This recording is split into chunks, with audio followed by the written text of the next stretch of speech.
유대인 이야기로 세계 경제사에 대해서 함께 공부하겠습니다. 이번 시간에는 유대인과 이방인의 벽을 허문 예수에 대해서 살펴볼게요. 예수가 탄생했어요. 예수는 히브리어로 여호수아의 약어예요. 신은 우리의 구원이라는 뜻이라고 해요. 외국 지배에 시달려온 유대인들은 민족을 구원해줄 메시아를 기다리고 있었어요. 기원전 8세기경에 선지자였던 이사야가 처녀가 잉태해서 아이를 낳으리니 그 이름은 임마누엘이라고 해라 라고 메시아의 탄생을 예언했어요. 임마누엘이란 하나님께서 우리와 함께 계시다라는 의미예요. 메시아를 그리스어로 크리스토스라고 하고요. 예수 그리스도는 여기에서 유래되었어요.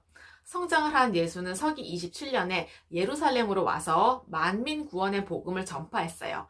그때까지만 해도 하나님의 축복은 유대인에게만 유효했어요. 사람들이 병들고 어려운 것은요, 그가 지은 죄 때문이라고 생각했어요. 그런데 예수는 이것을 뒤집었어요. 예수가 말한 복음은 유대인이든 유대인이 아니든 사람이 병이 들든 건강하든 그것은 중요한 것이 아니고 사람은 모두 하나님의 자녀이고 신의 사랑은 무한하다는 것이었어요.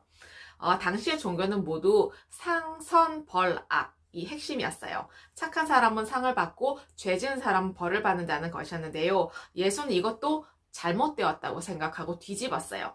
죄 지은 사람도 하나님 앞에 진심으로 회개를 하게 되면 구원받을 수 있다고 선포했어요. 하나님은 죄인인 우리를 긍휼히 여긴다는 것이었어요. 정의가 아니라 신의 은총이 가르침의 핵심이었죠. 신이 우리에게 사랑을 베풀듯이 우리도 이웃에게 똑같이 베풀라는 것이었어요.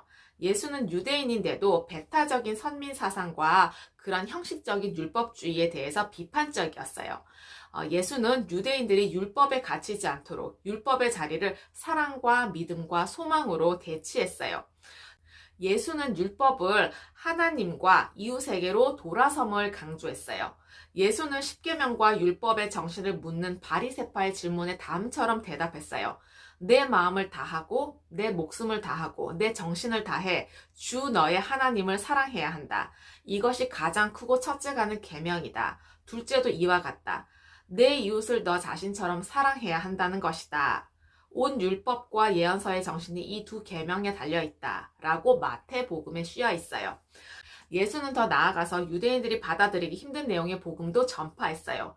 율법과 할례로 유대인만 선택받고 구원받는 게 아니고 율법과 할례 없이도 모든 인류가 그를 통해서 믿음으로 구원을 받을 수 있다고 가르쳤어요. 유대인이 생각하기에 유대인과 이방인의 가장 큰 차이점은요, 직접 계약을 맺었는지의 여부였어요. 그러니까 하나님으로부터 선택을 받았는지 아닌지의 그 증거는요, 율법과 할례였어요.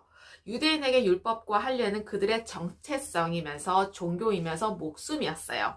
하지만 예수는 율법과 할례 없이도 자신을 통해서 하나님을 믿고 회개하면 누구나 하나님의 백성이 될 수 있다고 새로운 복음을 전파했어요. 유대인과 이방인의 벽을 허문 것이죠.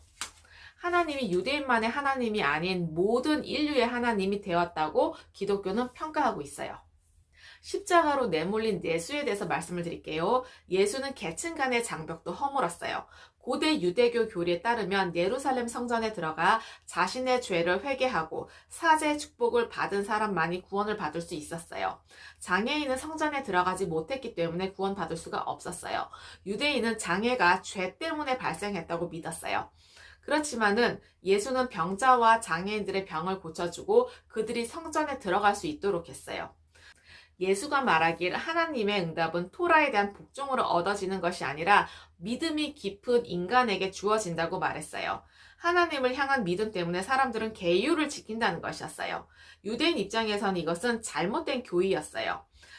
왜냐하면 예수는 토라를 배제하면서 다가올 최후의 심판 때 구제를 받기 위해서 필요한 것은 바로 믿음이라고 단언했어요. 유대인 입장에서 토라를 부정하는 일은요, 있을 수 없는 일이었어요. 더구나 선택받지 않은 이방인들이 자신들의 하나님을 같이 모신다는 것은요, 받아들일 수가 없었어요. 게다가 이런 복음을 전하는 예수를 자기들이 기다리던 메시아로 인정하는 것은요, 더더욱이나 힘들었어요. 유대인들은 율법과 관습이 깨져나가는 것을 그대로 볼 수만 없었어요. 그래서 유대교 신앙 공동체의 정체성을 지키기 위해서 유대인들은 예수를 배척하고 박해했어요. 결국에 예수를 십자가로 내몰았는데 유대인들은 자신들의 이런 행동이 훗날 후손들에게 얼마나 지난한 고통의 역사를 가져다 줄지 그 당시에는 미처 알 수가 없었어요. 이런 예수에 대해서 유대교는요, 탈무드에서 이렇게 말하고 있어요. 예수는 마술을 써서 이스라엘을 미혹시켜 배교하게 했으므로 6월절 전날에 처형되었다. 네. 유대인은 예수를 신의 아들로 보지 않아요. 예수를 이샤라고 부르는 이슬람도 유대교와 마찬가지로 예수를 신의 외아들로 보지 않아요. 그렇지만 처녀의 몸에서 태어난 사실과 기적을 행한 사실은 믿어요. 이슬람 신자들은 예수를 유대 민족을 인도하기 위해서 신이 보낸 예언자 중에 한 사람으로 존경하고 있습니다. 어떠셨나요? 과거의 지혜와 지식을 통해서 현재와 미래의 삶이 좀 더 의미 있고 풍성해지시길 기원합니다. 감사합니다.